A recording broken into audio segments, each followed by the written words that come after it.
They did it! They made this boss immune to its own debuff. Oh, be careful what you wish for though, because this can be a problem. Because this is Abyss! Which means they didn't just prevent the Yuffie cheese, they also added other annoying restrictions because it's the Abyss. Those restrictions are, you have to bring a spear, and you have to bring a black crystal. Everything else is up to you. Well, not entirely, because you better bring some enchants. Because, yep, the orb is still the same, just like last time. You gotta hit it with water. So they really are pushing Mog here. It's almost like they're punishing us for going, yay, I could just Yuffie cheese, it's no problem. And then this guy comes back like, what did you say, bitch? That's kind of what's happening here. But there's still ways around it. As you can see, I did not pull for Mog. If you did, I would highly suggest bringing him, because he's going to make your life a hell of a lot easier. But you can still get by without it. One thing you could do is put a Rydia call on somebody, because it is 4 turns of water enchant if you max out the call. Which I did. My Rydia is not built, but the call's good enough. I gave it to Eald'narche, because he's probably going to take the least amount of turns. Really, I just timed it so that when the second round of the orb came up, we could pop the Rydia call on Eald'narche, and then let Terra just go to town. So for this first phase, I'm gonna burst very soon, just to get rid of this orb here. And then he'll switch to an all attack by the time we're out of there, just like before. We already have Terra and Warp Inflicted, so he'll be locked down. He won't be able to do anything. And then by the time he brings the orb back, we'll be set. We'll just let Terra do her thing. I'm going to save a bunch of LDs for when that happens. Aranea is my best spear user by far. It is a little weird seeing her, do her thing and have the boss just not move at all, but her damage is still good, and she still gets consecutive turns, which is really helpful. And Vital Crusher is awesome as well. So she's still a good pick for this. She's no Mog, but she'll get it done. Other good picks I've seen for this, Noctis is really good for this. Paladin Cecil's really good for this. I haven't seen a lot of people who have beaten this yet. Theologica brought lightning, I know, shocking. I'm just giving you shit here. Yeah, that's pretty much all I've seen. Is his and a couple others. Yeah, a lot of people brought Mog. Kefka would be good for this too. He's Black Crystal, and yeah, kind of in the same vein as Eald'narche. He's Black Crystal, and he can just lock the boss down. I didn't check. He might have synergy stats for this, since the banner came out with this. I could be wrong about that. I don't think he does. I'd have to double check, but I don't know. He's a good pick. I do find it funny that there were a lot of people expecting that we were maybe going to get like a new global LD, and I was asking around like, why do you think that? And the answer I kept getting is, well, because it's Abyss. So I think a lot of people are forgetting, because people are saying things like, when we got Abyss, we also got the BBLD and the Balthier LD and the Vincent LD. Okay, but those were specific Abyss installments designed to go along with the release of the weapon. And then they went away. None of those were permanent content. Abyss, Perfectum, on Global is permanent content. The last time they released a stage for this was when they did that really annoying blue and black crystal stage that made you bring a dagger. The one where most people just waited for Noctis to get his LD and burst and went back and stomped it. Yeah, that stage. We didn't get a banner for that, if I remember correctly. So I don't know why people were expecting to get not only a banner for Abyss Perfectum, but a new LD for Abyss Perfectum. I don't know, I just thought that was strange.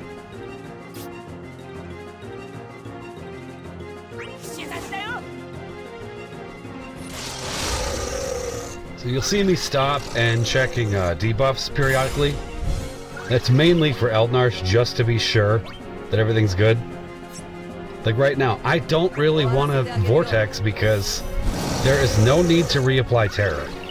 I maybe could have just pressed it, but I wanted to be absolutely sure that his current Terra duration would run out, or at least run low, and then Eald'narche could refresh it. That's what I was going for.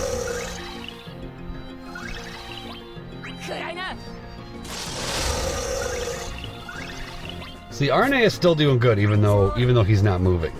She can still just keep hitting him. Her damage is still pretty nice. Okay, so now Terra is back up to 4 turns. Beautiful.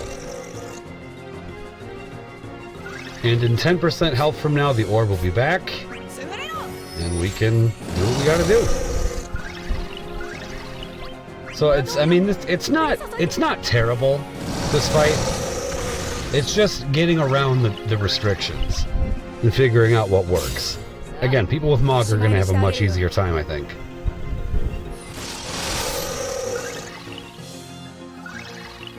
Because one thing I didn't know about him is, I don't know, I think it's his LD. I could be wrong about this. But I didn't know that Mog had debuff cleanse. Which makes sense given this boss and the awful debuffs he puts on you. So I figured, okay, he's got to do more against this thing than just the water enchant, and he does. So that's pretty nice. I still want him, not gonna lie. I might try some more tickets. I don't even know how much I'd use him after this, but it's Mog, come on. Like, I just want him around. Even if I don't really use him much after this, he'd just be cool to have. But I can't get too greedy with it. I got to save for Yang. Okay, we're almost there. I'm waiting on the Jack call too, because he's going to be getting some turns like he has already. The Jack call would have been gone already if I would have done it at the start of the fight, which is what I normally do with the Jack call, but I try to do that with comps that prevent the enemy from ever acting, or at least, okay, not from acting, but from at least taking turns. In this situation, he's getting turns, but he's not acting, so the debuffs would still wear out because his turn keeps coming up. So I figure, save the Jack call for later in the fight, when he starts getting tankier, so that way we could really just bring it home. Because Terra did not really need the Jack call on her side when she went into that burst. She really didn't need it at all. But the longer this goes on, as things like burst effects wear out, we're going to need all the help we can get. Okay, so his orb's back. 17 turns on it. Eald'narche still needs to get Rydia out.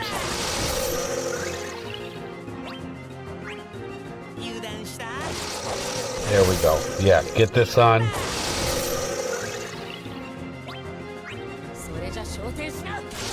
That's right, there we go.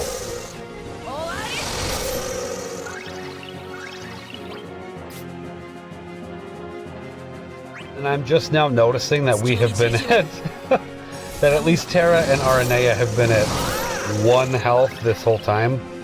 Glad I remembered that. Even though there's no HP requirement here, I still want to heal up. You know, I don't know if it goes towards score. It might. I'm not sure, but regardless, I'd rather not be on the brink of death if I don't have to be.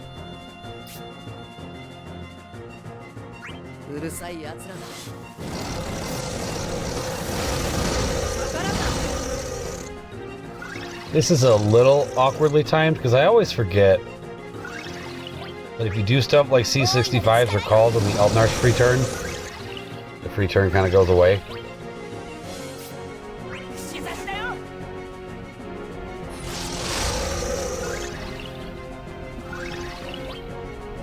But there we go, the orb is maintained. We don't have much to worry about now. Because Terra has all this juice, and we still have our summon. So that means she's just going to keep resetting this orb for a little while. I think I might have misplayed this slightly. Because I think the water enchant runs out. Because I could be wrong about this, but I guess I'll learn now as I'm looking at it. But I thought that the call would keep the water enchant wrapped up in that, you know, that little call icon underneath. But I don't think it does in this situation. I think it's buffs applied to the individual teammates. So let's see. If the orb starts going down, then yeah, that'll be that. It worked out either way. Because it got to a point where I'm noticing, like, oh, okay, his health is just dwindling.